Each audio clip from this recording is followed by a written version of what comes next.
Bien, 9:15 de la mañana, volvemos con más de Punto de Corte Radio. Vamos a comenzar de una vez con nuestra entrevista del día de hoy, a quien damos la bienvenida a Enrique Ochoa Antich. Muchísimas gracias por acompañarnos. Encantado de estar aquí como siempre.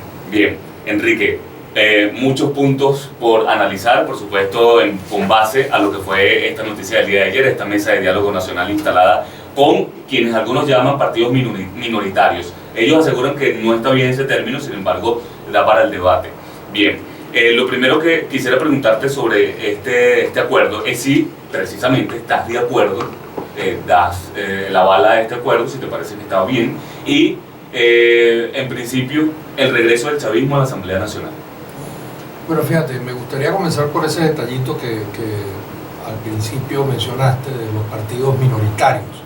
Bueno, eso tú sabes es tan relativo, porque las encuestas dicen que hay un inmenso tercer sector en la sociedad venezolana que está cansado de la diatriba, el pleito entre el gobierno y la oposición, decepcionado por supuesto del gobierno, que es el peor gobierno de toda nuestra historia, sin lugar a dudas, principal causante de la crisis económica y social que padecemos, de esta catástrofe humanitaria que estamos viviendo, pero también decepcionado del discurso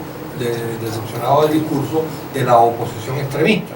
Entonces este tercer sector es muy grande. Los partidos son efectivamente pequeños, pero también son pequeños los otros. El G4, en la última encuesta que yo vi, no llegaba ni al 10% todos reunidos juntos. De modo que los partidos en general en Venezuela, el PSV, que era el más grande, el que tiene el Estado, tiene la Fuerza Armada, tiene el presupuesto, las misiones y todo lo demás, llegaba al 15% en esa encuesta. Aquí hay un problema de crisis de credibilidad en los partidos políticos. Yo creo que quienes militan allí, yo no milito en ningún partido, pero quienes militan en los partidos tienen ese mérito de intentar construir organizaciones políticas que le hacen tanta falta a la sociedad venezolana. La oposición extremista además tiene una peculiaridad, decía yo hoy por allí en el Twitter, que aparentemente está asumiendo como divisa aquella máxima de ni lavo ni presto la batea. Como yo no pude dialogar, como yo no pude llegar a ningún acuerdo, entonces si los otros llegan a un acuerdo son unos colaboracionistas, son unos traidores, los lleno de invectivas. Eso no puede ser. Si la política del G4, de la oposición extremista moderada que dirige a la Asamblea Nacional, no es capaz de llegar a algunos acuerdos porque tienen una estrategia diferente, pues permitan, respeten, al menos no descalifiquen que otros puedan hacerlo. ¿Estás de acuerdo entonces con esto? Totalmente de acuerdo. Y si se incorpora, como me preguntabas, se incorporan como es parte del acuerdo los diputados a la Asamblea Nacional, creo que va a ser los diputados del PSV, creo que va a ser muy interesante porque va a rescatar otra vez la Asamblea lo que tiene que haber sido siempre. Por eso es que siempre cuestionamos esa decisión absurda, arbitraria, dictatorialista del gobierno de pretender quitarle competencia, intervenir a la Asamblea, allanar la inmunidad de los parlamentarios, supuestamente declararla en desacato y todo lo demás, que es una figura totalmente inconstitucional. La Asamblea va a recuperar nuevamente el espacio de debate. Yo quiero ver ahora cómo en esta directiva y con los diputados del gobierno, cómo se van a dar esos Ahora bien, precisamente, Enrique, se empieza a dar otro debate también en el marco de toda esta reincorporación del PSUV a la Asamblea Nacional, que es el posible reconocimiento entonces a Juan Guaidó como presidente interino, ¿no? Por parte de esta fracción del chavismo, ¿no? No, como presidente de la Asamblea. ¿Sería así? Claro, lógicamente. Como todos nosotros, yo no reconozco a Guaidó, a mí no me gusta para nada Maduro, quisiera que él se fuera ayer, si eso fuese posible. Ahora yo no reconozco a Guaidó como presidente interino, eso me parece a mí. Posición tal cual. Claro. Hay otros que aseguran que es una presidencia interina. No, hombre, pero ¿qué presidencia interina va a haber? Yo te hago la siguiente pregunta: ¿quién puede meter preso a quién? ¿Maduro Guaidó o Guaidó Maduro? No lo meten preso, pero el que puede meterlo preso es Maduro. Guaidó no tiene ninguna posibilidad de meter preso a Maduro, para usar una figura quizás un poco grosera. Este símil que estoy buscando, lo que quiero decir es que sea ilegítimo. El régimen en su conjunto es ilegítimo. Desde hace además 10, 15 años, desde el momento que desde el gobierno se le quiso poner mano a todos los poderes, acabar con la autonomía de los poderes, usar los recursos públicos para fines partidistas, poner a la Fuerza Armada como si fuera parte del partido, como uno ve en algunos espacios públicos. etcétera, hace que el régimen en su conjunto sea ilegítimo o esté tocado de ilegitimidad. Eso es cierto. Pero el presidente en ejercicio es Maduro. Usted va a tocar la puerta en Miraflores y el que le abre la puerta es Maduro. Entonces, seamos serios, por Dios, porque yo comprendo a veces que hay gobiernos en el exilio, en situaciones, en la Guerra Civil Española y todo lo demás, pero esta ridiculez de un gobierno en el exilio adentro es verdaderamente insólito. Es la primera vez en la historia de la humanidad que se presenta. Precisamente uno de los puntos acordados ayer en la Cancillería de la República es la renovación del Consejo Nacional Electoral, que lo pide incluso la delegación de Juan Guaidó de hace bastante tiempo, ¿no? Sin embargo, en esta oportunidad también eso lleva un proceso en donde se supone que la Asamblea Nacional es la que debe aprobar ello también, ¿no? Para eso, realmente la reincorporación del chavismo nuevamente a la Asamblea Nacional no tiene otro trasfondo, digamos, según tu análisis, que pudiera tener como objetivo el gobierno de Nicolás Maduro en esta reincorporación a la Asamblea Nacional, simplemente nada más para la renovación. No, yo creo que el propósito general es intentar comenzar a normalizar, y parte de las exigencias que estos partidos que constituyen un espacio que fue el de la concertación, que respaldamos a Falcón en las elecciones pasadas, con los que nos hemos estado reuniendo todos estos meses, estas negociaciones, como algunos por ahí, por cierto, han estado diciendo que bueno, que como falló una negociación, entonces rápidamente el gobierno hizo esta negociación. No es verdad. Esta negociación, estos partidos, a mí me consta porque estoy cerca de ellos, tienen meses tratando de construir este acuerdo al que finalmente firmaron ayer. Y lo firmaron precisamente por lo que tú dices, una vez que Guaidó reconoció que el voto estaba cancelado, pues bueno, firmaron un acuerdo que vienen trabajando desde hace meses. Ahora, creo que el propósito general, tanto de estos partidos como del gobierno, es intentar normalizar la situación política, porque lógicamente es absurdo que la fracción del gobierno no esté presente en el Parlamento y que se haya creado esta situación. Un error retirarse entonces. Claro, totalmente un error, y todo lo que se ha hecho con la Asamblea Nacional, desde el momento en que entre gallos y medianoche en la Asamblea Nacional de Diosdado, adelantándose a la asunción de la nueva Asamblea, le quitó el derecho de designar a los nuevos magistrados, y ahí empezó a volverse, a torcerse el camino. Eso es cierto. Pero lógicamente que una tarea principalísima es la del nuevo CNE. A lo del CNE se pudo haber llegado, a ese acuerdo se pudo haber llegado, como tú dices, pero la propia delegación de la otra oposición lo había planteado en Barbados, se pudo haber llegado en Barbados, pero tenían ese esquema absurdo de que no hay acuerdo en nada si no hay acuerdo en todo. Mientras no hay acuerdo en todo, no hay acuerdo en nada. Eso me parece que no funciona. Por eso es que, entre otros, Timoteo con Cambiemos elaboró una propuesta, y todos la respaldamos, de los acuerdos parciales, la necesidad de acuerdos parciales. Un acuerdo parcial debió haber sido del CNE, pero puede haber habido, o pudo haber habido, debería haber ahora acuerdos parciales, por ejemplo, en materia económica y social. Cuando el apagón, yo me decía a mí mismo, oye, no puede ser que Maduro levante el teléfono y llame a Guaidó, o Guaidó levante el teléfono y llame a Maduro y diga, mira, vamos a parar un momentico, vamos a ponernos de acuerdo a ver si resolvemos el problema eléctrico. Yo pongo a los gringos, tú pones a los chinos, vamos a ver cómo hacemos, buscamos la plata, nombremos una comisión de técnicos de lado y lado, y en esa área de materia de resolver el problema eléctrico, que como sabemos es un problema esencial, porque tiene que ver con la producción, tiene que ver con los hospitales, tiene que ver con el transporte, tiene que ver con tantas cosas, pues entonces sencillamente vamos a parar allí. Bueno, seguimos peleando todo lo demás, pero lleguemos a un acuerdo aquí.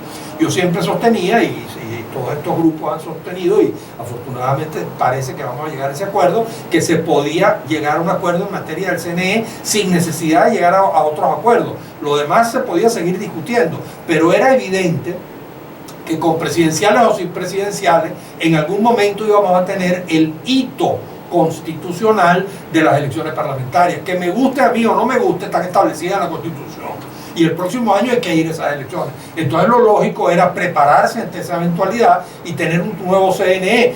Yo, como tú sabes, mi opinión es que incluso con este CNE se podía ganar, como se demostró en el 2015, pero evidentemente se creó una matriz de opinión en la sociedad venezolana, que para garantizar que todo el mundo pueda votar y pueda participar, para que esas elecciones puedan ser verdaderamente legítimas y ofrecer un resultado creíble para todos, se requiere cambiar el CNE, y parece que eso se va a lograr. Enrique, hace un mes escuchábamos a Diosdado Cabello, quien aseguraba que quería conversar, dialogar con una oposición seria. Entre ellos mencionó precisamente a Eduardo Fernández, Claudio Fermín, quienes estuvieron presentes ayer, y te mencionó a ti, pero no te vimos en Casa Amarilla ayer. Sí, no, ayer estaban los partidos. Yo no sé si está Eduardo, creo que Eduardo no estaba. Eduardo estaba representado con su partido, más presente creo que no estaba allí. No estaba.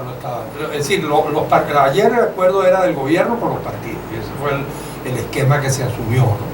De modo que yo no pertenezco a ningún partido, he estado trabajando, he estado ayudando, me he reunido con todos estos partidos muchísimas veces, he establecido también un mínimo vínculo con gente del gobierno, y bueno, desde la Alianza por el Referendo Consultivo nosotros hemos producido un conjunto de iniciativas, de acciones con organismos internacionales. Me preocupa esta información que tú diste del tema de la Unión Europea.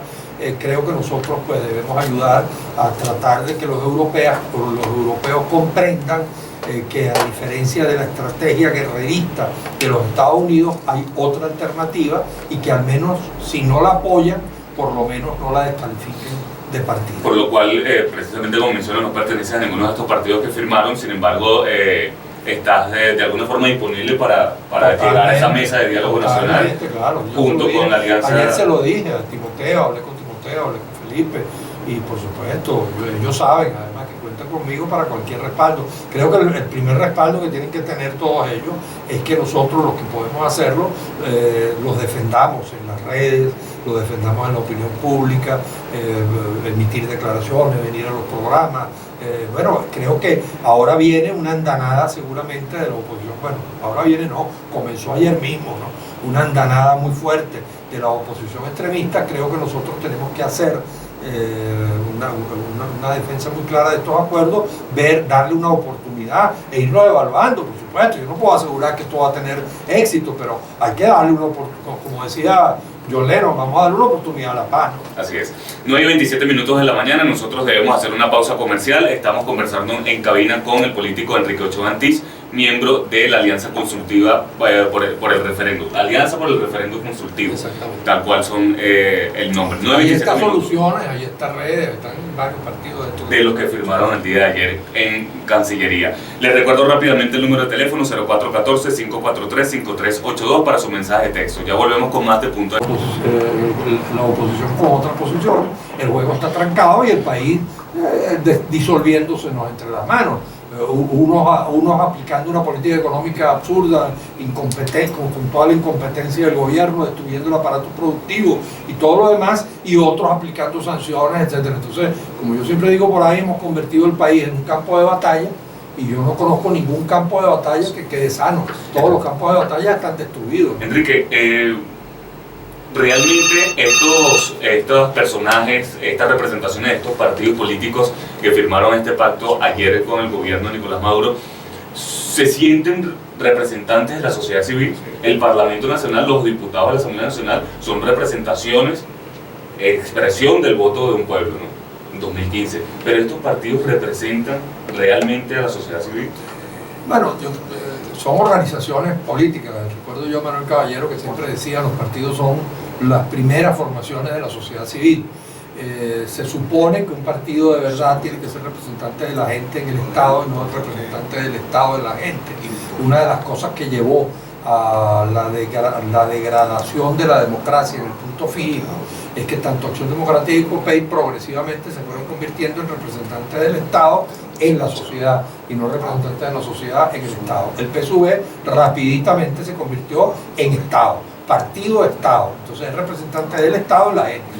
Entonces estos partidos son, por supuesto que son pequeños, como te digo, tampoco los del G4 son grandes, ni siquiera el PSUV es grande. Es algo relativo. Exacto. Todos los partidos de Venezuela están sometidos en este momento a una crisis de credibilidad muy grande. Nadie los respalda, tienen ese problema. Ahora, estos partidos están organizados. Mira, yo le escribo a Claudio Fermín un viernes en la noche, me dice, aquí voy de San Fernando Pachagua, y aquí voy, estoy llegando a Calabozo, un sábado a las 3 de la tarde. Claro, te pregunto esto porque en efecto en 2015 estos diputados de la Asamblea Nacional recibieron más de 7 millones de votos. ¿Crees de alguna forma que en algún momento ellos tienen que formar parte de esta mesa de diálogo? ¿La Asamblea Nacional tiene que estar en esta mesa? Claro, eso sería lo ideal, por supuesto que sí. Es decir, tiene que ser un acuerdo general, un acuerdo nacional, así como también habría que decirle al gobierno que tiene que reconocer a sectores del chavismo disidente. Ahí está la Plataforma de Defensa de la Constitución, ahí está el Partido Redes, ahí están numerosas organizaciones, el Centro, Alianza Centro, que también está constituida por chavistas disidentes, de modo que la pluralidad del país no muere en dos factores. Aquí habría que constituir una comisión donde incluso empresarios, trabajadores, los gremios, al menos una comisión, una mesa especial para asuntos económicos y sociales, independiente de la mesa política, donde estén representantes de los sectores sociales. Pero todos los partidos que se fundan, por pequeños que sean, representan a la sociedad civil. Cualquiera de estos partidos que tienen una estructura, que tienen gente en los estados, que cuando deciden recorrer el país tienen una pequeña estructura, que si vamos a elecciones tienen presencia en las mesas electorales, pues aportan mucho más a veces que organizaciones de la propia sociedad civil, porque el partido político tiene esa peculiaridad, que son organizaciones nacionales, que son maquinarias políticas, que se ocupan del tema del poder. Así como hay una organización de la sociedad civil que se ocupa de la ecología, y así como hay una organización de la sociedad civil que se ocupa de los derechos humanos, bueno, los partidos políticos son las organizaciones de la sociedad civil que se ocupan del poder, de cómo se llega al poder, de cómo se defiende la democracia, de cómo se vota, etcétera. Eso es lo que son los partidos. Entonces a mí me parece, independientemente de su tamaño, un mérito muy grande, y yo confío en que estos partidos, sobre todo si este acuerdo tiene éxito, si los venezolanos empiezan a ver un resultado, si salen presos, libres los presos políticos, si conseguimos un nuevo CNE, etcétera, todo lo que está implicado en este acuerdo, si eso se va logrando, yo confío mucho en que estos partidos crezcan y que puedan convertirse en esa tercera opción que yo creo que la sociedad venezolana está pidiendo a gritos. Una opción que pase la página de 20 años de chavismo y antichavismo, que mire el futuro con un espíritu nuevo, que se atreva a decir ni gobierno ni oposición, sino todo lo contrario, que no se defina por ser de oposición, que en todo caso, como yo digo, cuando por ahí me dicen, es que tú eres colaboracionista, le digo, mire, yo soy tan de oposición, que además de ser oposición al gobierno, soy oposición a la oposición. Así que no me digan que yo no soy oposición. Yo soy oposición, me opongo a los dos polos y hay que construir una tercera opción. Estos partidos creo que tienen esa encomienda histórica de crear una nueva alternativa. Enrique, vuelvo al tema de la Asamblea Nacional con la reincorporación del chavismo, porque para lograr la renovación del Consejo Nacional Electoral se debe tener mayoría calificada. ¿Crees que de alguna forma que las dos fracciones, oposición y gobierno, se hagan una votación realmente, que la fracción de oposición que apoya la delegación de Juan Guaidó, todo lo que es el movimiento de Juan Guaidó, vote en conjunto con la fracción del PSUV para renovar ese escenario? Bueno, hay unos rectores que tienen su tiempo vencido, como sabemos. Eso es constitucionalmente obligatorio, que se tengan que sustituir. Entiendo que por ahí me han hablado de no tengo la información exacta, pero sé que la idea es que hayan dos rectores que se quedan y que van a salir tres.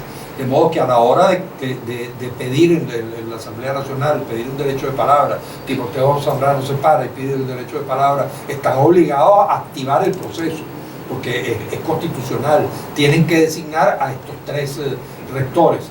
Entonces, una vez que se echa a andar el proceso, bueno, la fracción del guaidoísmo, vamos a llamarla así, tiene la obligación de tomar una decisión. Del G4 me gusta más, porque esa otra expresión no me gusta para nada. Este grupo de la ex-MUD, del G4, etcétera, pues estaría obligado a participar de ese proceso y claro, ahí están establecidos los métodos constitucionales, pero lo fundamental es que haya un acuerdo político, que tanto gobierno como chavismo disidente, como oposición disidente, como oposición clásica, como se le quiera llamar, la pluralidad del conjunto de la sociedad venezolana, la sociedad civil, etcétera, los medios de comunicación puedan tener una participación en un organismo que rescate la credibilidad en el voto. Enrique, lo que ustedes han promovido desde hace bastante tiempo, que es este referéndum consultivo, ¿es perfectamente aplicable después de haber visto este hecho ayer? ¿Todavía se puede llevar a cabo? Bueno, claro que sí. Yo lamentablemente obviamente pues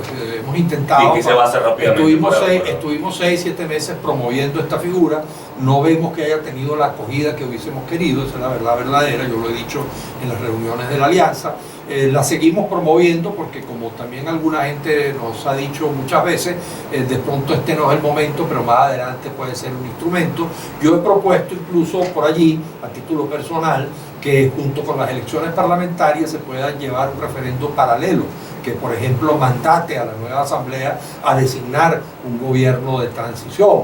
Eso podría hacerse, e incluso hasta con Maduro en la presidencia. Solidaridad en Polonia con Jaruzelski, el general rojo responsable del estado de sitio cuando las huelgas obreras en Tansk, sin embargo seguía en la presidencia mientras Solidaridad constituyó un nuevo gobierno, de modo que podría tenerse ese instrumento paralelo a las elecciones parlamentarias. En todo caso, lo que señalo es que la irrupción del protagonismo popular es fundamental para que los acuerdos funcionen, para legitimarlos. El que tiene el poder constituyente originario tiene que mandatar, es lo que se debería hacer, mandatar al poder constituido para llevar adelante determinados acuerdos. Te pregunto rápidamente, tenemos escasos 2 minutos para concluir. ¿Cómo no? Este último punto del acuerdo establece o incentiva un intercambio de petróleo por comida y medicina. ¿Crees que a pesar de este tema de las sanciones, hay un país en el mundo que esté interesado en involucrarse en este tema como tal? Pero es que yo creo que una de las primeras tareas que tienen los negociadores, y en particular la gente de esta oposición, más razonable que la otra, es apersonarse en Estados Unidos, ¿no? Yo creo que tienen que buscar interlocutores en la opinión liberal de Estados Unidos. Creo que tenemos que aprovechar, sobre todo ahora con la destitución de Bolton, que de alguna manera indica que Trump está pensando más en sus intereses electorales internos que en una aventura guerrerista en Venezuela y todo lo demás, pues intentar incluso con el gobierno de Trump abrir un camino de negociación. Recordemos que Trump fue el que dijo hoy: amenazo con fuego y furia a Corea, y al día siguiente le estaba estrechando la mano a su colega comunista Kim Jong-un. De modo que yo no vaya a llegar al extremo de pensar que Trump le va a dar la mano a Maduro. Incluso todo eso es posible, pero no creo, porque su interés es el voto latino de la Florida, donde se puede ganar o perder la elección presidencial, y no creo que llegue hasta allí. Pero yo sí creo que podría buscarse una alternativa intermedia, que es levantar algunas sanciones, permitir este intercambio de petróleo por comidas y medicinas, que me parece un programa muy interesante. Enrique, gracias. Tenemos otra invitación abierta, por supuesto, para seguir analizando no, no solamente lo de este pacto, sino, por supuesto, a partir de este momento seguramente se van a generar muchas noticias en el marco de eso. Esperamos. Enrique Ochoa Antís, político y miembro de la Alianza por el Referéndum Consultivo. Nosotros vamos a ir a una pausa comercial, ya volvemos con más de Punto de Corte Radio. Se pueden seguir comunicando con nosotros a través de la mensajería de texto 0414-543-5382. Ya volvemos con más de Punto de Corte Radio.